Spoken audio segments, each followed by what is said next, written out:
आपको पता है कि दुनिया का सबसे बड़ा कब्रिस्तान किस देश में है? या फिर क्या आप ये जानते हैं कि चीन की पुलिस अपराधियों को पकड़ने के लिए किस तरह के हाईटेक चश्मों का इस्तेमाल करती है? क्या आपको पता है कि शराब पीने के बाद इंसान को नशा क्यों हो जाता है? यकीनन आपने इससे पहले इतने मजेदार फैक्ट्स नहीं सुने होंगे, इसलिए वीडियो को आखिर तक जरूर देखें।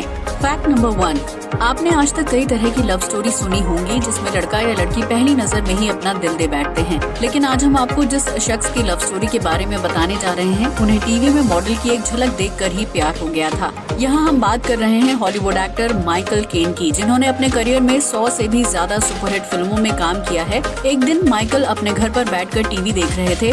उसी दौरान उनकी नजर एक एड में डांस कर रही बैकग्राउंड डांसर पर पड़ी। माइकल को उस लड़की से पहली नजर का प्यार हो गया, जिसके बाद उन्होंने एड एजेंसी से कांटेक्ट करके उस लड़की की जानकारी इकट्ठा की। माइकल को पता चला कि वो लड़की एक मॉडल है जिसका नाम शकीरा बख्श है। माइकल ने शकीरा से मिलने के लिए उन्हें कई बार कॉल किया, लेकिन शकीरा काम में इतनी बिजी थी कि उन्होंने 11 बार माइकल का ऑफर रिजेक्ट कर दिया। आखिरकार माइकल का प्यार और सब्र रंग लाया, जिसके बाद उन्हें अपने लेडी लव से मिलने का मौका मिला। पहली मुलाकात के बाद ही माइकल और शकीरा एक दूसरे के प्यार में पड़ गए, जिसके बाद उन्होंने शादी कर ली। आपको बता दें कि शादी के 48 साल पूरे हो जाने के बाद भी माइकल और शकीरा के बीच का प्यार आज भी बरकरार है। इसे ही तो कहते हैं ट्रू लव। इस लव स्टोरी के बारे में आपकी क्या राय है, हमें कमेंट सेक्शन में जरूर बताएं। फैक्ट नंबर 2, शादी या जश्न का मौका हो और इंसान शराब न पिए, ऐसा तो हो ही नहीं सकता।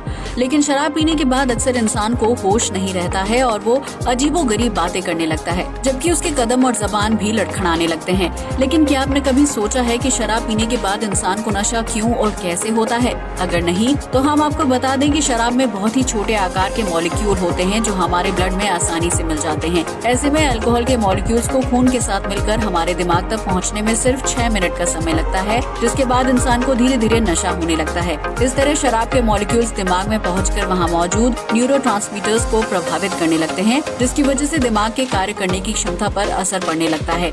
ऐसे में दिमाग शरीर के अन्य अंगों को संकेत नहीं दे पाता है, जिसकी वजह से इंसान की जबान और कदम लड़खड़ाने लगते हैं। वो ना तो सही से कुछ बोल पाता है और न ही चल पाता है, यहाँ तक कि उसके सोचने और समझने की क्षमता भी शून्य हो जाती है। वहीं अगर शराब ज्यादा मात्रा में पी ली जाए तो व्यक्ति सड़क पर लड़खड़ाते हुए गिर जाता है या फिर गलत शब्दों का इस्तेमाल करते हुए उपद्रव फैलाने लगता है। फैक्ट नंबर 3, भारत में रोजाना कई शादियां और तलाक होते रहते हैं, जिसकी वजह से कपल्स को कोर्ट के चक्कर काटने पड़ते हैं। भारतीय कानून के तहत तलाक के बाद पति को अपनी पत्नी को गुजारा भत्ता देना होता है, जिसके तहत एक रकम तय की जाती है। ये रकम हर महीने कैश, चेक या ड्राफ्ट के जरिए दी जाती है। लेकिन क्या आपने कभी मेंटेनेंस की रकम को सिक्कों के तौर पर दिए जाने का किस्सा सुना है? अगर नहीं तो हम आपको बता दें कि साल 2018 में चंडीगढ़ शहर से एक चौंकाने वाला मामला सामने आया, जब एक पति ने अपनी पत्नी को गुजारा भत्ता के रूप में ढेर सारे चिल्लर थमा दिए। दरअसल एक शादीशुदा कपल ने कोर्ट में तलाक की अर्जी दी थी, जिसके तहत महिला ने मेंटेनेंस के तौर पर हर महीने 25,000 रूपए की मांग की थी। कोर्ट ने महिला की अर्जी मान ली और उसके पति को हर महीने 25,000 रूपए देने का आदेश दिया, लेकिन पति के पास इतने पैसे नहीं थे, लिहाजा उसने एक महीने तो किसी तरह 25,000 रूपए अपनी पत्नी को दे दिए, लेकिन फिर उसने 2 महीने तक मेंटेनेंस की रकम नहीं भेजी। ऐसे में पत्नी अपने पति के खिलाफ एक बार फिर कोर्ट पहुंच गई, जहां गुस्से में उसके पति ने 24,600 रूपए चिल्लर से भरा बैग अपनी पत्नी को थमा दिया। पति ने कहा कि उसके पास मेंटेनेंस की रकम नहीं है और उसने ये पैसे किसी से मांग कर इकट्ठा किए हैं। ऐसे में पति द्वारा दिए गए चिल्लर को गिनने में कोर्ट स्टाफ को 3 घंटे का समय लग गया। इसके बाद पति ने अपनी पत्नी को 100 के 4 नोट पकड़ाते हुए कहा कि उसने 25,000 रूपए की रकम दे दी है। वहीं पत्नी का कहना था कि उसका पति जानबूझकर चिल्लर में रकम दे रहा है ताकि वो उसे परेशान कर सके, लेकिन पति ने दलील देते हुए कहा कि कोर्ट के आदेश में ये नहीं लिखा था कि वो मेंटेनेंस की रकम चिल्लर में नहीं दे सकता है, इसलिए उसे जैसे सुविधा होगी वो वैसे रकम अदा करेगा। इस मामले ने सोशल मीडिया पर काफी सनसनी फैला दी थी, जिसके बाद भारत के कई शहरों से चिल्लर में गुजारा भत्ता दिए जाने की खबर सामने आई थी। फैक्ट नंबर 4, ये तो हम सभी जानते हैं कि आज के आधुनिक युग में हर काम सोशल मीडिया और इंटरनेट के जरिए पूरा कर लिया जाता है, जिसकी वजह से अब लोगों को पोस्ट ऑफिस या डाक सेवा की जरूरत महसूस नहीं होती है। लेकिन क्या आप जानते हैं कि दुनिया का सबसे बड़ा डाक पोस्टल नेटवर्क भारत में है, जो इंटरनेट की बढ़ती मांग के बीच भी अपना अस्तित्व बरकरार रखे हुए है। भारत में डाक सेवा की शुरुआत आज से 254 साल पहले यानी सन 1766 में हुई थी, जिसके तहत पहला पोस्ट ऑफिस साल 1774 में कोलकाता में खोला गया था। वर्तमान में भारत में 1,55,000 पोस्ट ऑफिस हैं, जिसमें से ज्यादातर पोस्ट ऑफिस ग्रामीण इलाकों में है। इनमें से एक पोस्ट ऑफिस हिमाचल प्रदेश के ऊंचे पहाड़ों के बीच बनाया गया है, तो वहीं दूसरा पोस्ट ऑफिस श्रीनगर की डल झील में तैर रही शिकारा यानी नाव के ऊपर है। फैक्ट नंबर 5, माइकल जैक्सन को दुनिया का पहला पॉप स्टार माना जाता है जो 150 साल लंबी उम्र जीना चाहते थे, लेकिन रोजाना डॉक्टर्स के चेकअप और हेल्दी फूड का सेवन करने के बाद भी माइकल जैक्सन 50 साल की उम्र में ही दुनिया को अलविदा कहकर चले गए।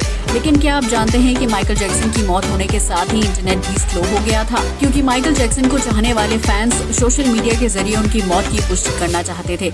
इस दौरान विकिपीडिया समेत ट्विटर और दूसरे सोशल मीडिया प्लेटफॉर्म्स स्लो हो गए थे, क्योंकि उन पर अचानक व्यूअर्स का ट्रैफिक आ गया था। इतना ही नहीं, माइकल जैक्सन की अंतिम यात्रा में 2.5 बिलियन से भी ज्यादा लोग लाइव टेलीकास्ट के जरिए शामिल हुए थे, जो दुनिया में अब तक का सबसे बड़ा लाइव टेलीकास्ट माना जाता है। इन बातों से आप अंदाजा लगा सकते हैं कि माइकल जैक्सन अपने पॉप स्टाइल के चलते दुनिया भर में कितने ज्यादा मशहूर थे, लेकिन वो भी अपनी मौत को रोक नहीं पाए। फैक्ट नंबर 6, प्राचीन काल में रोमन साम्राज्य को सबसे बड़ा और ताकतवर माना जाता था, जो वर्तमान के ब्रिटेन और फ्रांस तक फैला हुआ था। ऐसे में रोम के सैनिक और आम जनता कई तरह के नियमों का पालन करते थे ताकि उनके साम्राज्य में एकता बनी रहे। लेकिन रोमन साम्राज्य के कुछ नियम इतने अजीबोगरीब थे कि उनके बारे में जानकर आपके भी होश उड़ जाएंगे। इस साम्राज्य में दुश्मन या अपराधी को सजा देने के लिए थिएटर प्ले का सहारा लिया जाता था, ताकि उसे प्ले के दौरान ही मौत के घाट उतारा जा सके। ऐसे में जब रोमन साम्राज्य में कोई थिएटर प्ले किया जाता था और उसमें किसी कैरेक्टर को मरना होता था, तो उस व्यक्ति की जगह अपराधी या दुश्मन को खड़ा कर दिया जाता था। फिर प्ले के दौरान ही उस व्यक्ति को तलवार या किसी अन्य हथियार से मौत के घाट उतार दिया जाता था, जिससे कहानी भी पूरी हो जाती थी और थिएटर में दर्शकों की तालियों की गड़गड़ाहट भी सुनाई देती थी। रोमन साम्राज्य में थिएटर प्ले के दौरान अपराधी को मौत के घाट इसलिए भी उतारा जाता था ताकि इस मंजर को अपनी आंखों से देखकर कोई व्यक्ति नियमों का उल्लंघन ना करे और उसके मन में मौत का डर बना रहे। भले ही ये नियम सुनने में क्रूर लगता हो, लेकिन उस समय रोमन साम्राज्य में मौत के इस तरीके को बहुत ही क्रिएटिव माना जाता था। फैक्ट नंबर 7, पासपोर्ट विदेशी यात्रा करने के लिए सबसे अहम डॉक्यूमेंट माना जाता है, जिससे किसी भी देश के नागरिक की नागरिकता तय की जाती है। ऐसे में पासपोर्ट सिर्फ नागरिकता साबित करने का डॉक्यूमेंट ही नहीं है, बल्कि इससे सबसे ताकतवर और कमजोर देश के नागरिक होने का पता भी लगाया जा सकता है। दरअसल जब किसी नागरिक को अन्य देश में जाना होता है तो उसे वीजा के लिए अप्लाई करना पड़ता है, लेकिन अगर आपके देश का पासपोर्ट ताकतवर होगा तो उस देश का नागरिक बिना वीजा लिए भी विदेशी यात्रा कर सकता है। इस श्रेणी में दुनिया का सबसे ताकतवर पासपोर्ट जापान और सिंगापुर का माना जाता है, जिसका वीजा फ्री स्कोर 192 है। यानी इन दोनों देशों के नागरिक बिना वीजा के 192 देशों की यात्रा कर सकते हैं। वहीं दुनिया का सबसे कमजोर पासपोर्ट पाकिस्तान और अफगानिस्तान का माना जाता है, जिनका वीजा फ्री स्कोर 26 से 28 के बीच है। इस रैंकिंग से आप अंदाजा लगा सकते हैं कि पासपोर्ट के मामले में जापान और सिंगापुर अन्य देशों से कितना आगे हैं। वहीं सूची में भारत 90 नंबर पर है और यहाँ के नागरिक बिना वीजा के 58 देशों की यात्रा कर सकते हैं। फैक्ट नंबर 8, आज दुनिया बहुत ही एडवांस हो चुकी है, जिसकी वजह से विदेशी ब्रांड्स का सामान भारत में भी आसानी से उपलब्ध हो जाता है। लेकिन आज हम आपको कुछ ऐसे ब्रांड्स के बारे में बताने जा रहे हैं जो अपने नाम की वजह से विदेशी लगते हैं, लेकिन असल में वो भारतीय ब्रांड है। इस लिस्ट में पहला नाम आता है एलन सोली, जो सुनने में ही विदेशी ब्रांड की छवि लगता है, लेकिन आपको ये जानकर हैरानी होगी कि एलन सोली एक भारतीय फैशन ब्रांड है जो आदित्य बिरला ग्रुप का हिस्सा है। ठीक इसी तरह अपने डेनिम प्रोडक्ट्स के लिए मशहूर फ्लाइंग मशीन भी एक भारतीय ब्रांड है, जिसे साल 1980 में अरविंद लाइफस्टाइल लिमिटेड द्वारा लॉन्च किया गया था। इस कड़ी में तीसरा नाम लैक्मे है, जिसे कई लोग विदेशी ब्रांड मानते हैं, लेकिन असल में लैक्मे एक भारतीय ब्रांड है जो हिंदुस्तान यूनिलीवर लिमिटेड के अंतर्गत आता है।